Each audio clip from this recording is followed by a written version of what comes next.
Salve Maria! Estou aqui na Igreja São Gertrudes, em Cincinnati, St. Gertrude the Great, com o novo bispo, Dom Rodrigo Ribeiro da Silva. Gostaria de aproveitar com esse tempo fazendo algumas perguntas pertinentes ao Senhor e ao seu apostolado no Brasil e à tradição em geral. Então, uma das perguntas, a gente fez uma série de perguntas para ver como vamos começar agora. O Senhor foi sagrado aqui ontem, na festa de São Miguel Arcanjo. Muitos no Brasil lembramos quando se chamava o Senhor de Irmão Miguel. Qual é a razão que foi escolhida essa festa para a sagração e qual é o significado para o Brasil? Bem, um bom dia, boa tarde, boa noite a todos aqueles que nos assistem de algum horário, não? Essa questão do dia da festa de São Miguel foi a escolha principal do bispo Dolan. Foi ele quem escolheu essa data, né? Que, claro, coincide também com o meu nome de religioso. Eu fui monge beneditino durante alguns anos e escolhi esse nome, né, de Miguel Maria em honra a São Miguel e Nossa Senhora. No meu brasão também episcopal tem homenagens a Nossa Senhora e também a São Miguel Arcanjo. Tenho grande devoção a São Miguel e para mim, foi uma grande notícia quando o Monsenhor Dolan havia escolhido essa data do 29, né, de setembro, que a consagração se daria na festa de São Miguel, e foi uma alegria. Mas não foi nada planejado ou preparado, foi a divina providência quem organizou tudo isso. Começamos os tratativos já no mês de julho com o bispo Dolan. No Brasil, nós estávamos nos organizando para poder recebê-lo, né, para fazer as confirmações e também dar as ordens menores aos nossos seminaristas. E estávamos providenciando um lugar, um espaço que íamos alugar, que vai ser inclusive o lugar atual onde será o primeiro congresso adventista no Brasil. E em julho nós ligamos para Monsenhor Dolan para acertar os detalhes da viagem, e foi aí que Monsenhor Dolan anunciou que não iria mais viajar a atender as missões, sobretudo no Brasil também, em outros países. E foi da onde surgiu toda essa conversação e tratativa da sagração episcopal, e algumas semanas depois ele havia decidido que seria nessa data de São Miguel Arcanjo. Creio que ele preferiu adiantar um pouco as coisas por causa também da pandemia. Nós somos abertamente contrários à obrigatoriedade, né, da vacinação, e todas essas exigências governamentais de passaporte sanitário iriam dificultar cada vez mais as viagens. Então penso que o bispo Dolan decidiu adiantar um pouco e escolheu essa grande festa no mês de setembro. Muito bem. Também agradecemos essa festa e essa oportunidade. Então, o bispo da ordenação sacerdotal do Senhor, Dom Williamson, expressou publicamente que tem dúvidas sobre a prudência do Senhor para ser um bom bispo. Tem um pouco polêmico. Porém, sacerdotes muito perto de Dom Williamson, por exemplo, Padre Trencado, eles dizem que o Dom Williamson foi imprudente nos comentários que fez sobre a nova missa. Vários outros assuntos também, como a vidente e coisas por aí. Mas por que será que ele tem essa dúvida sobre o Senhor, quando os próprios padres perto dele têm a mesma dúvida sobre ele? Eu fiquei sabendo que ele deu uma entrevista recentemente a um canal da Resistência, aí, creio, no Brasil, comentando um pouco sobre a consagração episcopal, né, que foi ontem. O que eu tenho a dizer sobre Dom Williamson é que, na época que eu estive na Resistência e que participei desse grupo, desse movimento, digamos assim, eu achava que era um grande bispo, né? Todo mundo acreditava nisso, que era um herói, um guardião da fé, a exemplo de Dom Marcelo Lefebvre. Então, por isso que na época eu o convidei para fazer a minha ordenação sacerdotal. Porém, depois, né, estudando um pouco melhor a questão e conhecendo a pessoa do Don Williamson, pois Don Williamson já é bem conhecido no meio tradicional, sobretudo no meio sedevacantista, e aqui nos Estados Unidos, que foi onde ele criou mais problema, né, para os americanos. Don Williamson, infelizmente, virou, não sei como dizer, mas podemos dizer isso, não é referência nenhuma em matéria de prudência. Ele quase arruinou, por exemplo, a congregação que ele fazia parte com suas declarações. Na época, quando ele estava na fraternidade, por exemplo, inclusive ele foi silenciado por causa dessas declarações sobre o Holocausto, né, e todas essas coisas que não tem nada a ver com a doutrina católica, são questões históricas, e que ele imprudente, né, de forma imprudente, deu entrevistas assim, né, falando sobre esses temas que não nos interessa, né, e outro problema também aqui nos Estados Unidos, por isso que ele é bem famoso, onde numa conferência ele recomenda, não é, uma senhora a nutrir a sua fé na missa nova, por exemplo, ou toda uma defesa da missa nova, que a missa nova é válida, que o novo sacerdócio é válido, ou seja, uma aprovação da seita modernista e conciliar. Don Williamson já tem todo um histórico de problemas, né? O episcopado dele é um desastre do começo ao fim, né? Tanto é que ele saiu da Fraternidade São Pio X e praticamente ninguém se interessou por essa causa dele. A resistência vai se acabando a cada dia, os padres estão saindo, né? Só tem ele ainda, para completar, consagrou bispos velhos, já com uma certa idade, que também vão falecer e não vão deixar nenhum legado. Então, o histórico dele é um histórico bem complicado. Então, para falar assim, não é, dar a opinião dele, falar sobre alguém, eu creio que ele não tem moral para isso. Tá? E não somente problemas doutrinais, como também vários problemas morais, que depois ficamos sabendo que existia nesse grupo chamado Resistência. Foi denunciado várias vezes por sacerdotes mesmo da Resistência e por pessoas de fora, e que virou um grande escândalo. Então eu acho que eles não têm envergadura nenhuma para falar sobre nada, nem sobre doutrina e nem sobre moral, muito menos sobre questão prudencial. Don Williamson é conhecido por suas imprudências. Muito bem. Então, falando sobre outro bispo da Resistência, só deixando claro que respeito eles, exemplo, Dom Tomás fez o meu casamento e cheguei a conhecer muito bem o movimento deles. Então, a próxima pergunta se trata de Dom Tomás e a relação que teve com ele. Dom Tomás de Aquino, o bispo do Mosteiro da Santa Cruz, acusa o Senhor de não obedecer a ele. Mas a tradição está de acordo que, como bispo, ele não tem jurisdição.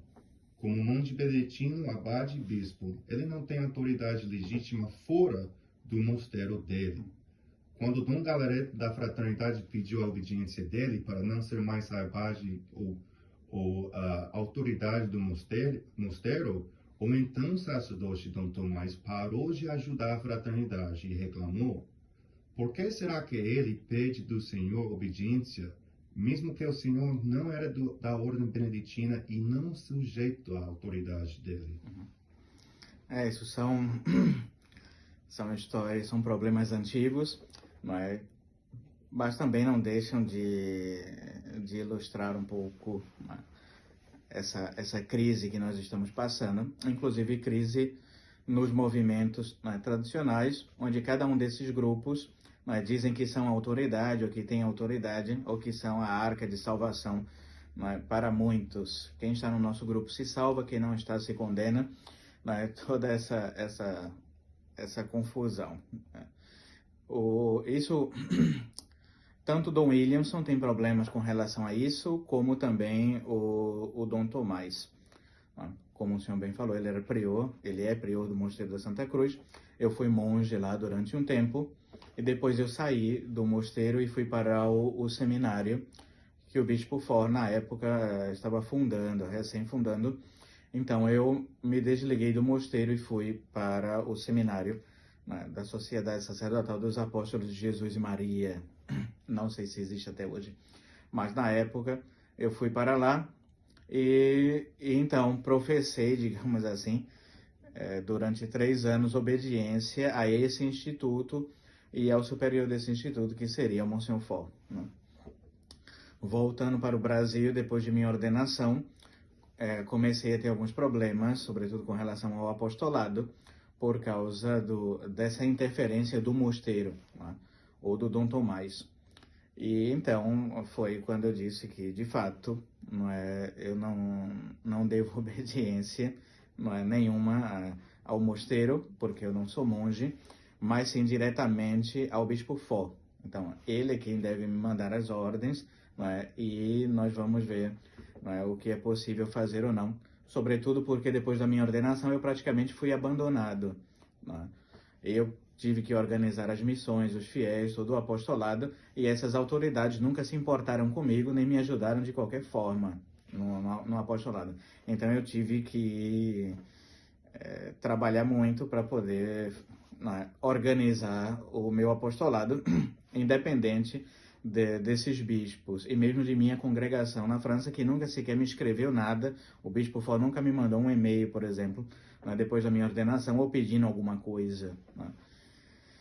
Então, mais ou menos foi isso. E o que o senhor comenta aí sobre essa obediência também que o mosteiro devia, essa submissão que devia à fraternidade, quando eu cheguei no Mosteiro da Santa Cruz foi em 2012. Creio que esse episódio com o Monsenhor de Galarreta se passou anos antes, né? Contam os monges, eu não estava presente, mas que Monsenhor de Galarreta foi destituir o Dom Tomás, né? Alguns dizem que por problemas, psicológicos, não sei, ou problemas administrativos, que ele não conseguia governar o mosteiro, né? E então o destituiu e queria colocar um outro prior no lugar. E o Dom Tomás não havia aceitado, e por isso esse rompimento com a fraternidade São Pio X. Então por isso que eu digo que a resistência é toda uma fachada e toda uma enganação, né, para enganar os incautos, os fiéis que não conhecem dessas tramas, né? Então praticamente não houve nada de resistência porque as pessoas são contra um acordo da fraternidade. Tudo isso foi uma fachada. Esse foi um dos problemas pelo qual Dom Tomás se separou da Fraternidade São Pio X, que é um problema de obediência, ou seja, exatamente o que ele nos acusa, né? Dom Williamson me acusa de imprudente, é o pior dos imprudentes, e Dom Tomás de desobediente, ele não obedece nada. Então cada um fala, né, do que lhe compete. E Dom Williamson, quando ele chegou no mosteiro, ele deu uma conferência para nós, em 2012, 2013 mais ou menos, onde ele disse que depois dessas conferências escandalosas que ele deu, inclusive sobre esse tema do Holocausto, inexistência de câmaras de gás na Segunda Guerra, ele foi mais ou menos silenciado, né, pela fraternidade, pelo superior geral. E ele também escrevia um comentário semanal chamado Kyrie Eleison, alguma coisa assim, Comentários Eleison. E Dom Felé também, que era o superior geral, o havia silenciado por isso. Ele não deveria escrever mais nada, nem dizer nada, porque ele era um desastre total e estava acabando com a imagem da Fraternidade São Pio X. Então, praticamente, Dom Williamson foi exilado em Londres e vivia lá num apartamento e não podia fazer nada, nem sequer apostolado. Isso foi o próprio Dom Williamson que falou. E então, foi aí onde ele decide romper com a fraternidade, porque ele falou que era um bispo igual aos outros, e que ele também tinha direito de se expressar, ou de ter um apostolado, ou de fazer o que ele quisesse, digamos assim, porque ele era bispo, né? E rompe, então, com a fraternidade, né? Por desobediência também. Ele foi sem autorização do superior geral para o Brasil, para visitar o mosteiro, na época eu estava lá já, e foi sancionado por isso, foi expulso por causa dessa visita sem autorização ao mosteiro e ao Dom Tomás, que já tinha problemas também com a fraternidade na época. Então todos eles saíram por esses motivos e depois saíram alegando, que era por causa de acordo, mas todo mundo sabe que não é verdade. tanto Dom Tomás como Dom Williamson já foram favoráveis, por exemplo, a um acordo e uma regularização canônica. O Dom Williamson falou que pega um avião e vai direto, né, falar com Bergoglio se ele aprovar essa comunidade que ele havia criado, tudo isso. O Dom Tomás também, creio, que havia apoiado a fraternidade em um tempo na questão da regularização dos acordos, inclusive por carta a Dom Felé.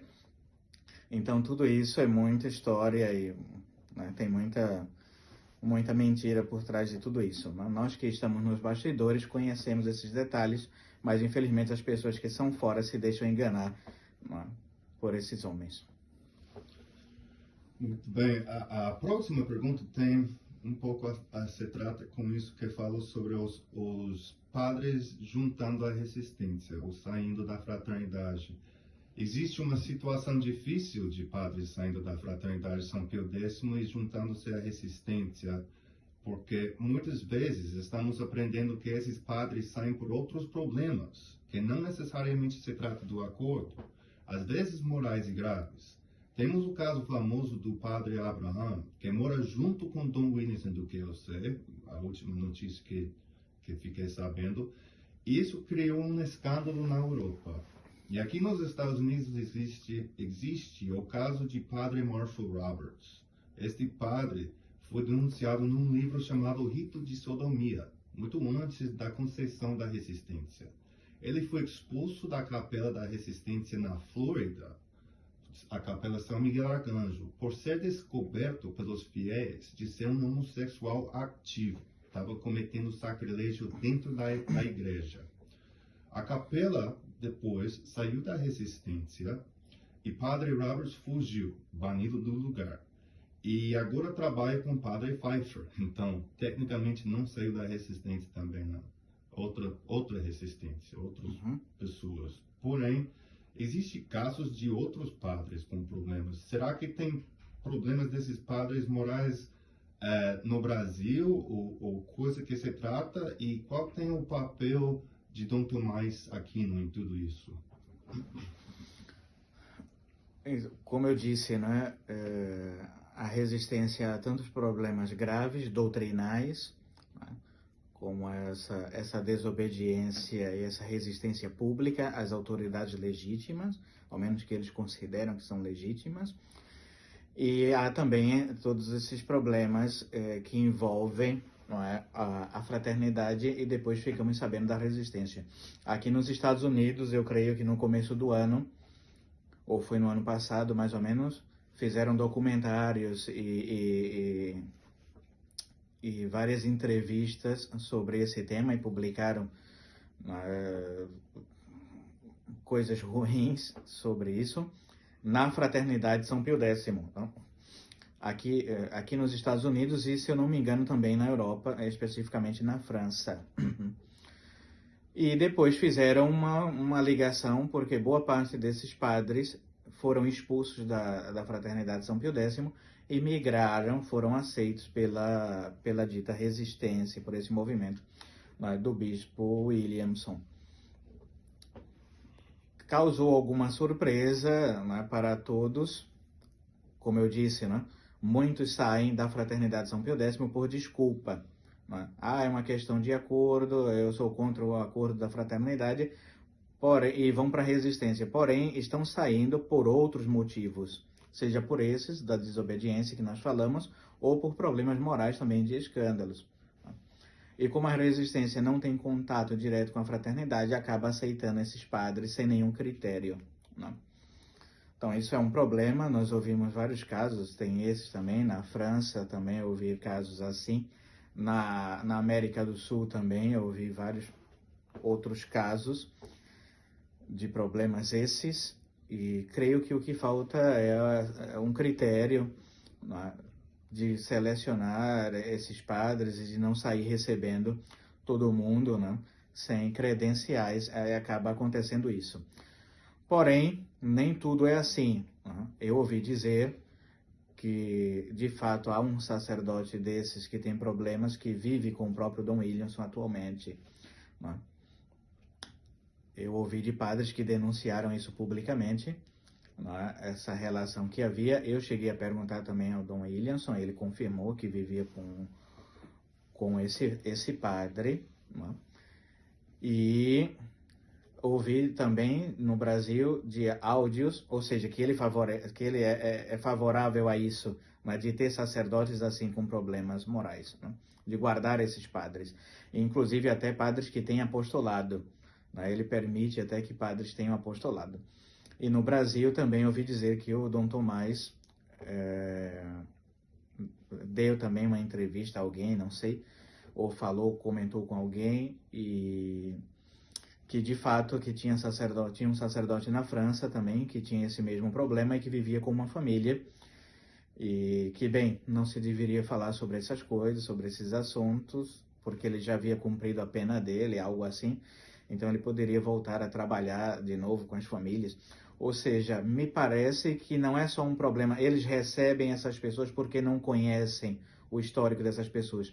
Eles recebem já sabendo quem são, não é? E apoiam, não é? Isso de alguma forma.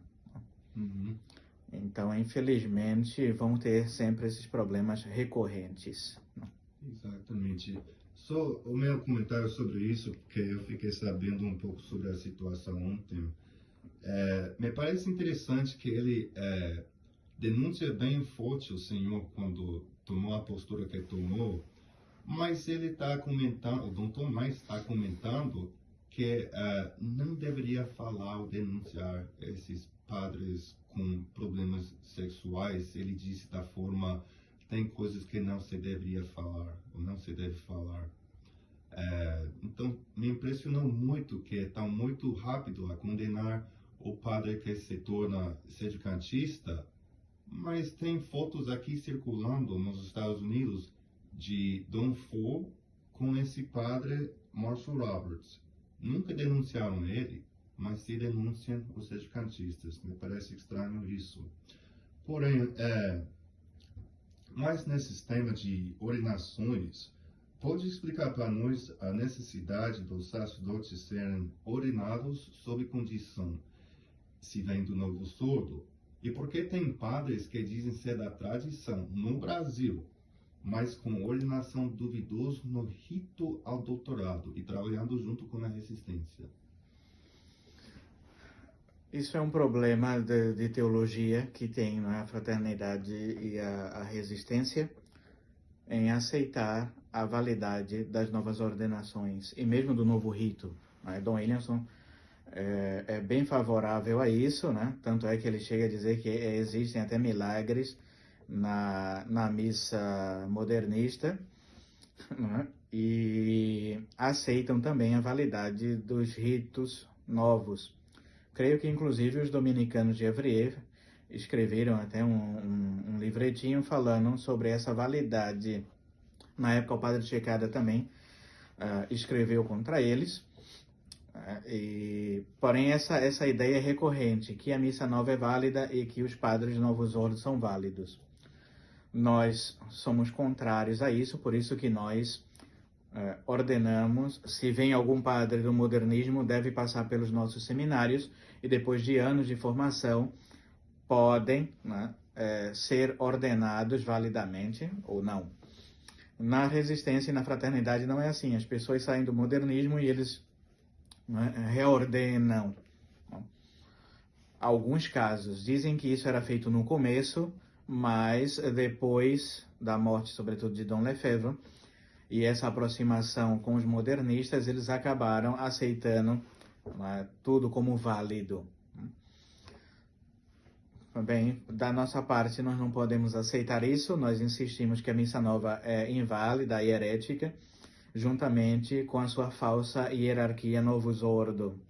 Para nós não tem nenhum valor e efeito o que essas pessoas fazem, e recomendamos, não é, à fraternidade e à resistência que tomem uma postura mais firme com relação ao modernismo. Foi por isso que eu saí, não é, desses grupos ditos tradicionalistas, por causa disso, porque falta teologia, tem esse outro problema também, um aspecto moral, e essa força, esse combate ao modernismo. Parece que eles já aceitaram o modernismo e creem que a salvação virá do modernismo, né, desses padres Novus Ordo, e acabam se misturando. No Brasil tem casos assim.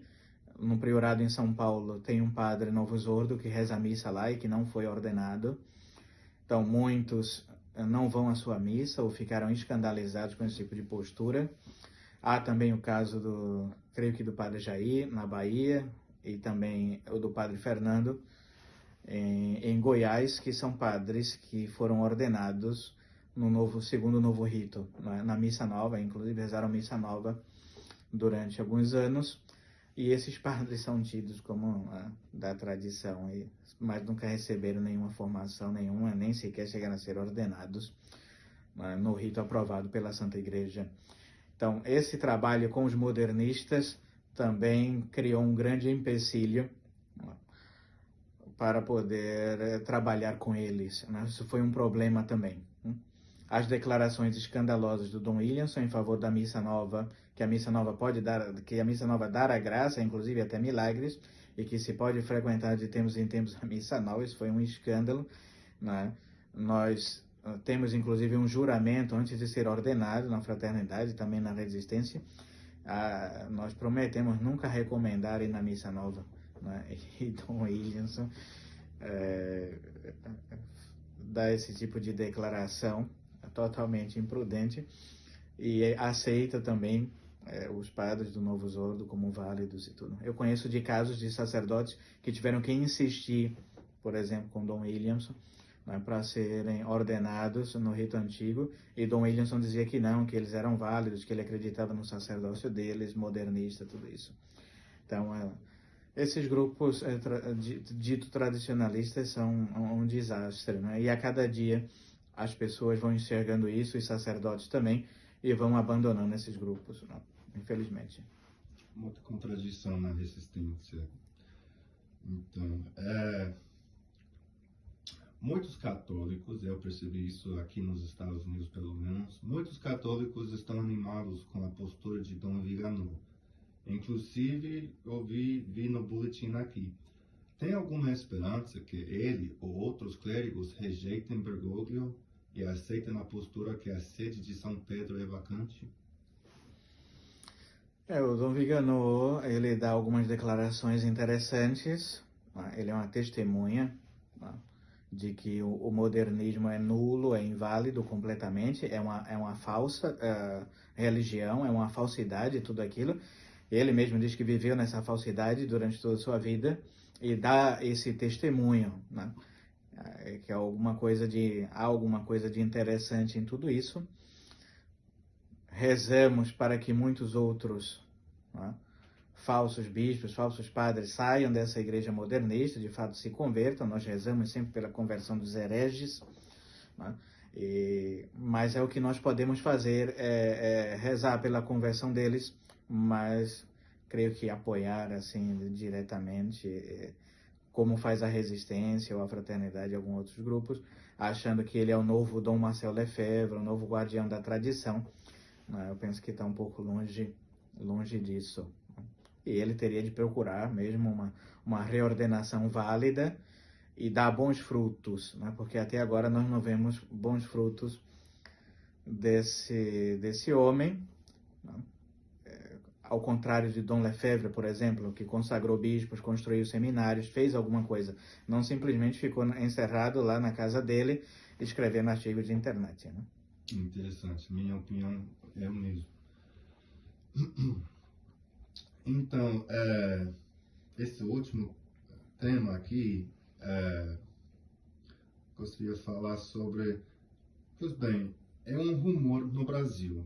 Na verdade, isso me veio desde um bispo da Resistência. Mas que dizem que o senhor está fazendo tipo um marketing, dizendo que os jovens no seu seminário podem beber cerveja.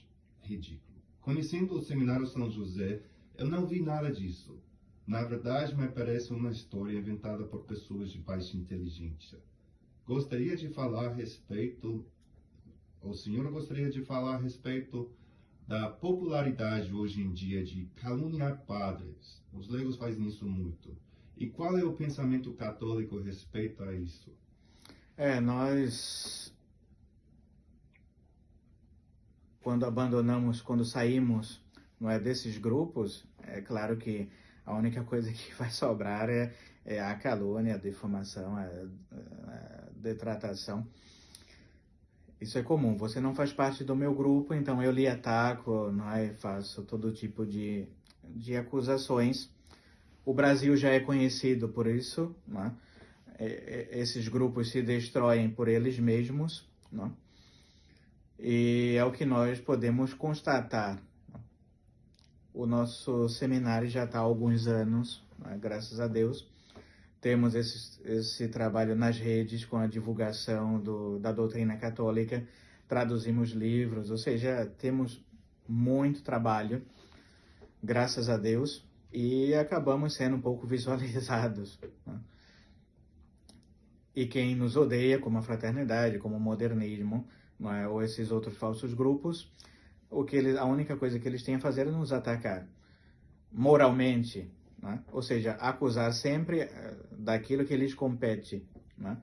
Quem é a fraternidade, a resistência para falar sobre qualquer coisa, né? Tanto doutrinal como moral, já que eles jazem aí nesse fosso, né? de problemas, porém vão tratar sempre disso, de calúnias, né? Eu aprendi isso muito no mosteiro. Os monges sempre fizeram cerveja, sempre fizeram licores, vinhos, tudo isso é próprio da vida monástica, né? E nas grandes festas sempre havia vinho ou cerveja e uma comida assim sempre especial para marcar aquela festa. Era um dia diferente, né, dos dias de semana, então sempre o domingo nas festas se fazia uso disso, como aqui nos Estados Unidos também, em qualquer outro lugar católico, né? Mas de fato alguns protestantes ou mesmo modernistas que não entendem essas diferenciações, claro, vão sempre, não é, criticar, mas a igreja nunca proibiu nada disso, pelo contrário, a igreja até, não é, fabrica e aconselha, não é, o uso moderadamente, não é, dessas coisas humanas, não é? Mas creio que não tenho nada mais a acrescentar isso. O que eu aprendi foi isso no mosteiro e eu transmito isso também até hoje, né, no seminário. Então, se algum deles me acusa disso, eu aprendi com eles, né? Um outro problema também, creio que você falou, é isso, não há caridade no nosso meio. A caridade esfriou, como diz a Sagrada Escritura. Então, cada um, a única coisa que tem é sempre viver atacando um ou outro, ou olhando o trabalho que o outro faz. Mas isso é ruim, porque você acaba não fazendo nada. E é o que nós constatamos desses grupos, tanto da fraternidade como resistência. Eles não têm nenhuma visibilidade, ao menos no Brasil, aqui nos Estados Unidos também. Ninguém conhece, por exemplo, Monsenhor Zendejas, o trabalho que ele faz. Aqui às vezes a gente pergunta a resistência aí, ninguém conhece essa pessoa. Na França também você não vê nada sobre eles, e o Brasil muito menos. Então, essas pessoas que não trabalham ficam olhando os outros que trabalham e ficam sempre, não é, criticando, mas nunca fazem nada, né? Infelizmente isso é normal. É normal. Então, vamos terminar com uma pergunta sobre o futuro. Quais são os planos do Senhor agora para as missões no Brasil e América Latina? Na verdade, acho que tem até no México. Sim. Com quais padres vai colaborar ou tem que colaboram com o Senhor? E que podemos esperar ver no Brasil com esse grande dom de ter bispo e seminário? Eu sempre pensei nisso, né? No futuro, e de ter sacerdotes válidos, né? E sacramentos válidos. Eu passei alguns anos viajando por todo o Brasil e fora do Brasil também, como missionário sou até hoje, e vi muito essa necessidade de ter um sacerdote. Tem missões que às vezes passamos a cada 2 anos, 3 anos, e as pessoas ficam sem os sacramentos, muitos morrem assim, né, infelizmente. E então sempre pensei nessa necessidade de ter novos padres, e um pouco como fez também Dom Marcel Lefebvre na França, Então, na França, em vários lugares, várias cidades, você encontra missas, sacerdotes, deve ter centenas de padres na fraternidade lá na França, ou seja, você tem uma missa tradicional, tem os sacramentos, onde você vai, tem a Santa Missa. Então, sempre pensei nisso no Brasil, né, de em vários estados do país ter sacerdotes, ter missões, capelas. Então, o meu trabalho principal hoje é com a formação de novos padres, por isso a ideia do Seminário São José, que veio também do Bispo Dolan, e eu aceitei isso daí, e penso que a prioridade nossa vai ser do seminário. E nas férias dos seminaristas eu acabo meio que viajando e visitando algumas missões, inclusive agora alguns padres na Argentina também, e no México, dependem da nossa assistência, e vamos tentar nos organizar.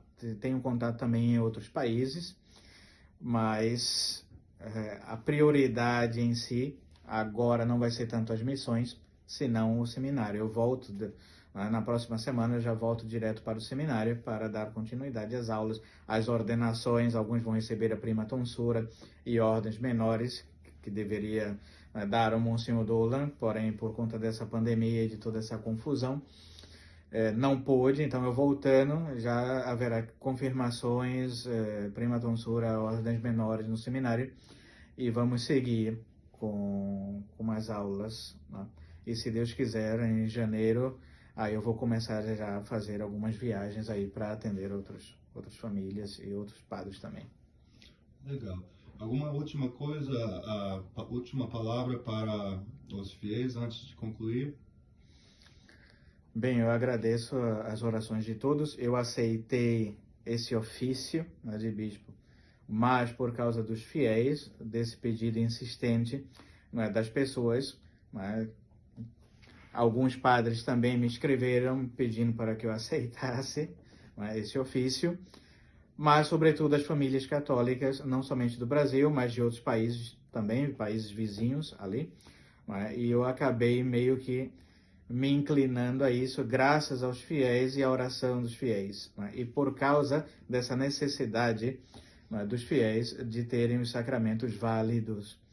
Então, apesar de ser jovem, creio que devo ser o bispo mais novo do mundo, né, tive que aceitar esse cargo, esse ofício, contando, né, com a ajuda de Deus, dos santos, e também dos fiéis, né, com a colaboração de todos. Então, eu gostaria de, desde já, dar o meu agradecimento a todos, agradeço as orações e envio também a minha benção.